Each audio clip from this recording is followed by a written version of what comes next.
Everyone, good afternoon. कैसे हैं आप? आशा है कि आप सभी ठीक होंगे। बच्चों, मैं हूं आपकी हिंदी की टीचर और आज मैं आपके लिए लेके आई हूं काव्य खंड। हाँ जी बच्चों, हमने इससे पहले कहानी पढ़ी थी। 2 कहानी हम कंप्लीट कर चुके हैं। एक है हमारा नेताजी का चश्मा और एक है हमारा बाल गोविंद भगत। और आज मैं आपके लिए लेके आई हूँ पोयम, ठीक है, यानी कि काव्य खंड। और आज हम पढ़ेंगे कबीर दास जी के बारे में। तो क्या आप सब एक्साइटेड है? देखिए बच्चों, कबीर दास जो थे वो हमारे बहुत ही प्रसिद्ध कवि माने जाते हैं, ठीक है। वो हमारे बहुत ज़्यादा प्रसिद्ध कवि हैं, लेकिन उनके जन्म को लेकर बहुत सारे मतभेद है। मतलब कि उनकी जो जन्म की फिक्स डेट है वो किसी को नहीं पता। अलग अलग जो लोग हैं वो अलग अलग बताते हैं उनकी जन्म की तिथि, ठीक है। और जो कबीर दास जी थे बच्चों, उनके बारे में एक इंटरेस्टिंग बात है कि कबीर दास जी जो थे वो पढ़े लिखे नहीं थे।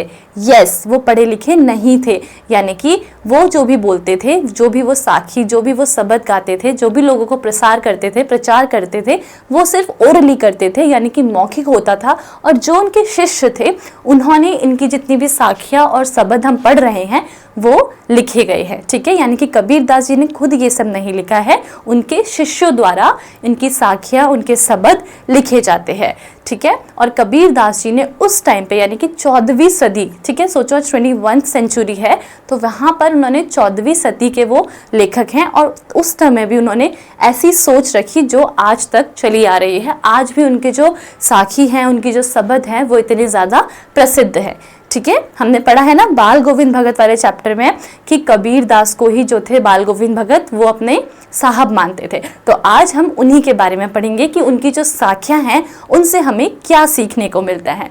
तो क्या आप सब रेडी हैं? जल्दी से मुझे कमेंट सेक्शन में बताइए कि yes ma'am, we are ready. Okay, तो चलते हैं हम अपने कविता पे, यानी कि अपनी साख्या पे। देखिए बच्चे, ये पार्ट जो है ये 2 पार्ट्स में डिवाइडेड है।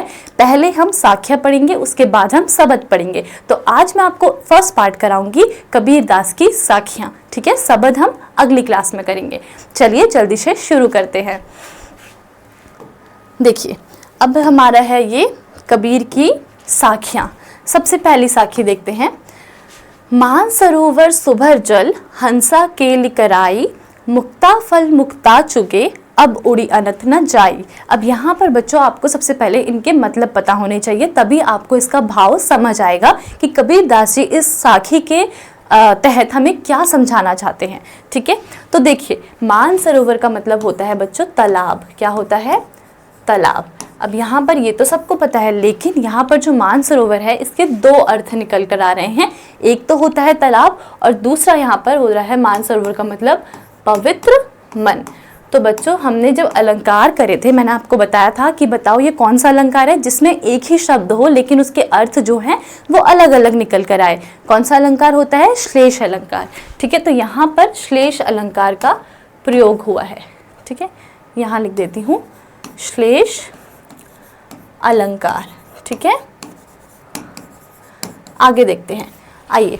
मानसरोवर सुभर जल, हंसा। हंस मतलब होता है बच्चों, हंस हमने पक्षी है ना, तो यहाँ पर उसी की बात हो रही है। केली मतलब खेल करना और कराही मतलब करना। मुक्ता फल मुक्त चा चुगे, यानी कि वो मुक्ता फल के मोती चुगते हैं। अब उड़ी अनंत न जाए।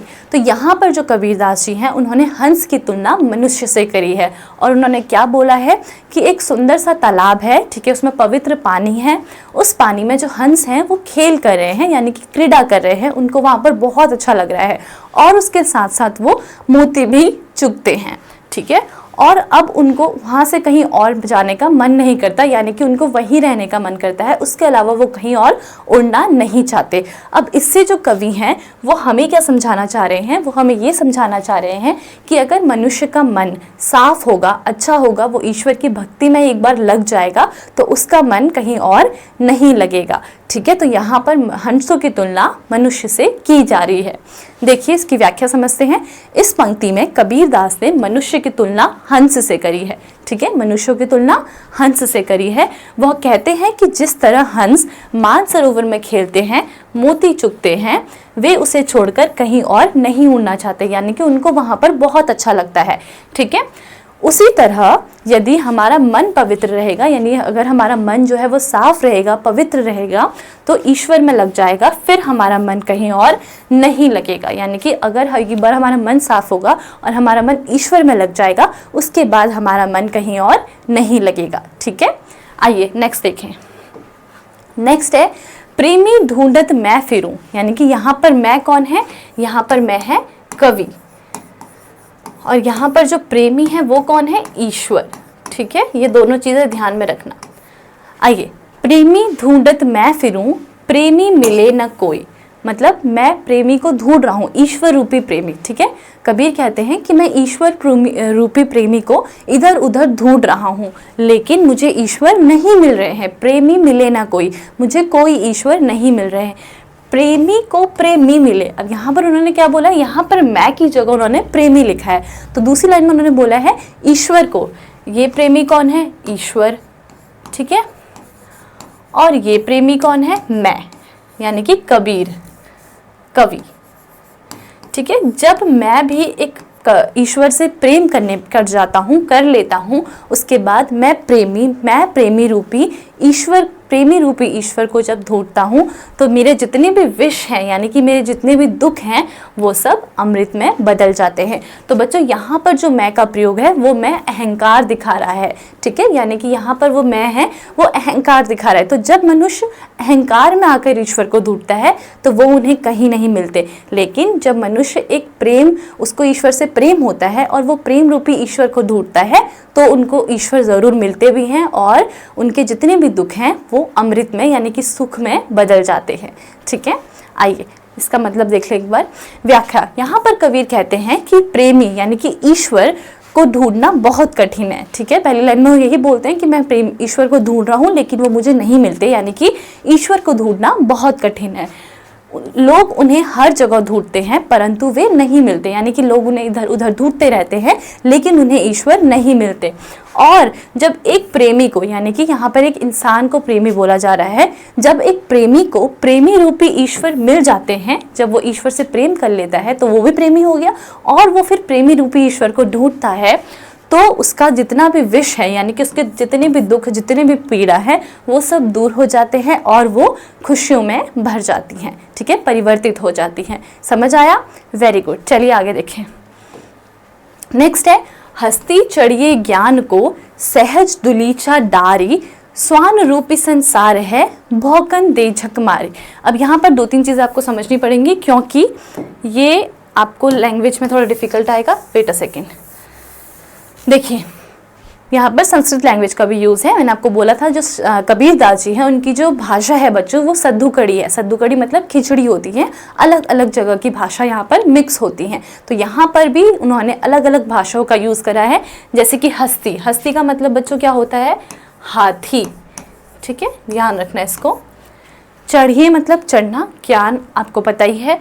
सहज दुलीचा मतलब सहज मतलब सिंपल। ठीक है, आप लिख देना सहज मतलब साधारण, साधारण लिख दीजिए।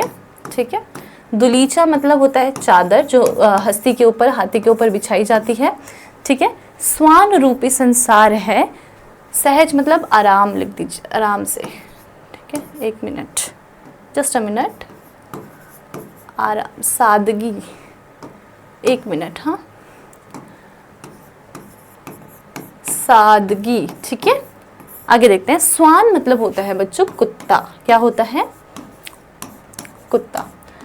रूपी संसार है, भौंकन दे यानी कि भौंकने दो, झक मार कर। अब इसका मतलब क्या है, ध्यान से सुनिए। यहाँ पर सबसे पहले तो हाथी जो है वो बहुत ही इंटेलिजेंट जानवर माना जाता है, बहुत बड़ा भी होता है और बहुत ही ज़्यादा उसमें ज्ञान होता है। तो यहाँ पर लेखक कवि कहना चाहते हैं कि हमें ज्ञान की हस्ती में ज़रूर चढ़ना चाहिए, यानी कि हमें ज्ञान ज़रूर प्राप्त करना चाहिए, ज़रूर ग्रहण करना चाहिए, लेकिन एक सादगी के साथ। जैसे बहुत ही आराम से हाथी के ऊपर वो दुलीचा बिछाते हैं ना, चादर बिछाते हैं ना उसमें बैठने से पहले, उसी तरह से हम जब ज्ञान ग्रहण करते हैं तो हमें बहुत ही सादगी से, बहुत ही साधारण तरीके से ज्ञान को ग्रहण करना चाहिए, अहंकार नहीं लाना चाहिए। ठीक है, बहुत ही आराम से, साधना से हमें ज्ञान को ग्रहण करना चाहिए। स्वान रूप संसार है, यानी कि संसार जो है, यहाँ पर संसार को कुत्ते के समान बताया गया है कि वो भौंकते रहेगा, ठीक है, आपको बीच बीच में बोलता रहेगा, टोन मारते रहेगा, लेकिन आप लोग को उसको अनदेखा करना है, इग्नोर करना है। एक दिन वो बोलते बोलते झक मार देंगे, यानी कि थक जाएंगे। समझ आ गया? चलिए इसका मतलब देखें। देखिए यहाँ पर कबीर कहना चाहते हैं कि व्यक्ति को ज्ञान रूपी हाथी की सवारी अवश्य करना चाहिए, यानी कि उनको ज्ञान ग्रहण ज़रूर करना चाहिए, ठीक है, परंतु बहुत ही सहजता के साथ। लेकिन उसमें घमंड नहीं आना चाहिए, बहुत ही सहजता के साथ हमें ज्ञान को ग्रहण करना चाहिए। संसार की तुलना उन्होंने कुत्तों से करी है और बोला है कि जो आपके ऊपर भौंकेंगे, जिसे आपको अनदेखा करना चाहिए, एक दिन वो स्वयं ही झक मार के चुप हो जाएंगे, क्योंकि वो देखेंगे कि आप लोग आगे बढ़ रहे हो और वो बोलते रह गए, तो एक दिन वो अपने आप ही चुप हो जाएंगे। तो उनको रिएक्ट नहीं करना, बस आपको मेहनत करते जानी है, ज्ञान को ग्रहण करना है, लेकिन सहजता के साथ। ओके, चलिए अगला है, पखा पखी के कारणे सब जग रहा भुलान, निरपक होई के हरि भजे सोई संत सुजान। अब यहाँ पर जो पखा पखी है बच्चों, इसका मतलब है पक्ष विपक्ष। क्या है इसका मतलब? पक्ष विपक्ष, ठीक है। कारणे मतलब होता है कारण।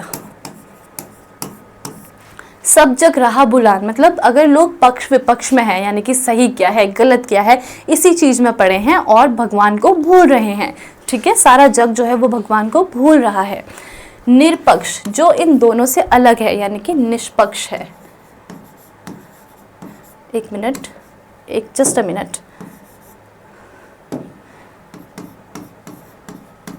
यानी कि वो किसी पक्ष में नहीं है, अलग है इन दोनों से, और वो क्या कर रहा है, ना सही ना पक्ष में है ना विपक्ष में है, इन सबको भूल कर वो क्या कर रहा है, सिर्फ हरि को भज रहा है, यानी कि हरि के गुणगान करता है, उन्हीं के भजन करता रहता है। वही क्या है, एक सही संत सुजान है, यानी कि सच्चा भक्त वही है जो पक्ष विपक्ष से दूर हट के हरि को भजता है, ठीक है।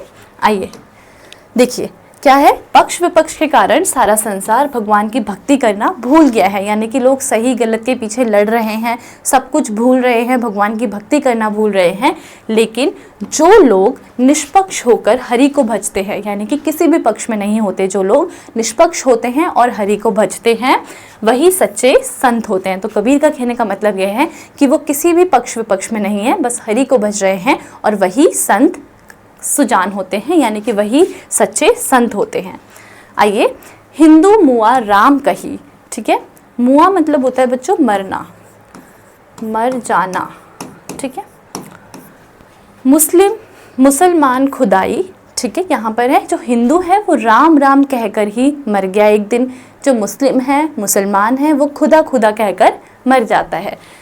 कहे कबीर सो जीविता, अब कबीर यहाँ पर कहते हैं कि वही जीता है जो दोई के निकट ना जाए, यानी कि जो ना राम राम करता है, ना क्या करता है, ना राम राम करता है, ना खुदा खुदा करता है, इन दोनों के अलावा जो कुछ नहीं करता वही जीता है। यानी कि हमें धर्मों के बीच में कोई लड़ाई नहीं करनी चाहिए, चाहे वो हिंदू धर्म हो, चाहे वो मुस्लिम धर्म हो, सारे धर्म, चाहे वो सिख धर्म हो, हर धर्म को एक समान मानता है, किसी के बीच में भेदभाव नहीं करता, वही इंसान जीता है। नहीं तो हिंदू जो है वो राम राम कहते कहते मर गए और मुसलमान जो है वो खुदा खुदा कहकर मर गए। तो यहाँ पर हमें भेदभाव से दूर रहना है। देखिए, कबीर कहते हैं हिंदू मर गया राम कहते कहते और मुसलमान खुदा कहते कहते, ठीक है। कबीर कहते हैं वही जीते हैं जो दोनों धर्म को एक मानते हैं, यानी कि जो हर धर्म को, सिर्फ दोनों की ही बात नहीं हो रही यहाँ पर कहने का मतलब है जो सभी धर्मों को एक मानता है। जो कबीर दास जी थे वो कौन थे, निराकार थे, यानी कि वो कहते थे ईश्वर का कोई आकार नहीं है, ईश्वर हमारे मन में ही वास करता है, ठीक है, तो वो ये मानते थे। तो यहाँ पर वो यही कहते हैं कि वही जीता है जो धर्मों को एक मानता है।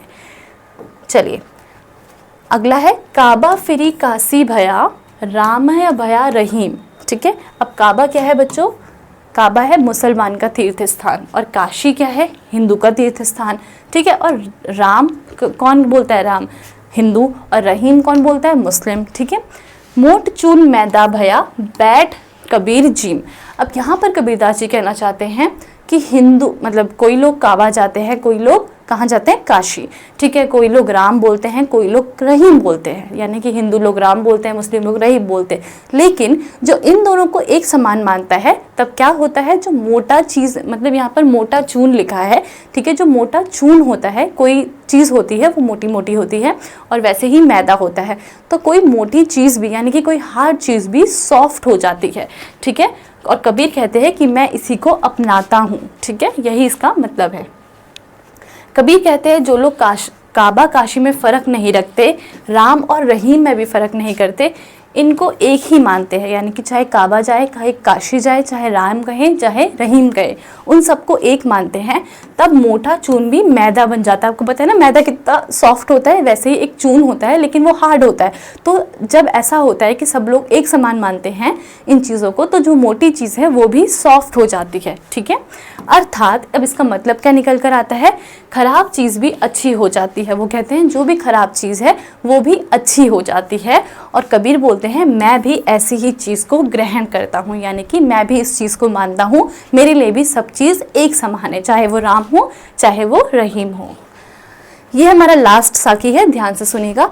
ऊंचे कुल का जन्मिया, जो जे करणी ऊंची ना होए, सुवन कलश सुरा भया, साधु निंदा सोही। अब यहाँ पर देखिए मतलब ऊंचे कुल का जन्मिया, जन्मिया मतलब जन्म लेना। ठीक है, जो करनी, करनी मतलब उसकी काम करनी, यानी कि जो काम करता है, ऊंची ना होए। ठीक है, सुवन कलश सुरा भया, सुवन मतलब होता है सोने का कलश। ठीक है, सोने का कलश। ठीक है, और सुरा मतलब होता है बच्चों शराब, शराब। ठीक है, साधु निंदा सोही, निंदा मतलब होता है बुराई करना। अब देखिए इसका मतलब क्या है, इसमें कबीरदास जी कहना चाहते हैं जो व्यक्ति ऊंचे कुल में जन्मता है, यानी कि जिसका कुल बहुत ऊंचा है, जिसका परिवार बहुत अच्छा है, बहुत शानदार है, ठीक है, वो उस कुल में कोई व्यक्ति अगर जन्म लेता है, लेकिन उसकी जो करनी है, यानी कि जो उसके काम है वो ऊंचे नहीं है, ठीक है, गलत काम करता रहता है, सिर्फ एक व्यक्ति, बाकी सब सही है, लेकिन वो एक व्यक्ति जो है वो गलत काम करता है, उससे क्या होता है, उसका पूरा कुल जो है वो बदनाम हो जाता है, उसके पूरे कुल की निंदा की जाती है। तो वैसे ही वो बोल रहे हैं जो सोने का कलश होता है, कितना सुंदर लगेगा सोने का कलश, लेकिन अगर उसमें शराब भर दी जाए, जो साधु संत हैं वो भी उसकी निंदा ही करते हैं, यानी कि बुराई ही करते हैं। तो इसीलिए हमें अपने काम अच्छे रखने चाहिए, हमें अपने कार्यों को अच्छा करना चाहिए, ठीक है, वरना पूरे कुल की, पूरे परिवार की बुराई ही होती है। देखिए कबीर कहते हैं कि ऊंचे परिवार में पैदा होने वाले को भी यदि अच्छे कर्म नहीं हुए, मतलब ऐसा व्यक्ति जो ऊंचे परिवार में पैदा हो रहा है लेकिन उसके जो काम है वो अच्छे नहीं हो रहे हैं, तो परिवार की भी निंदा होती है, यानी कि जो परिवार है उसकी भी बुराई ही होती है। जैसे सोने के घड़े के अंदर अगर शराब भर दी जाए, ठीक है, तो उस घड़े की भी निंदा ही करेंगे, ठीक है। तो इसी तरह से हमें अपने कार्य को अच्छा रखना चाहिए, हमें हमारे परिवार की भी इज्जत बचानी चाहिए। तो यही था हमारे कबीर की साखियाँ। तो मैं आशा करूँगी आपको ये अच्छी तरह समझ आ गई होंगी। अब मैं आपको कल कबीर जी के शब्द कराऊंगी। तो कल की क्लास में आइए, कल मिलते हैं। आज की क्लास में इतना ही। Bye bye, take care.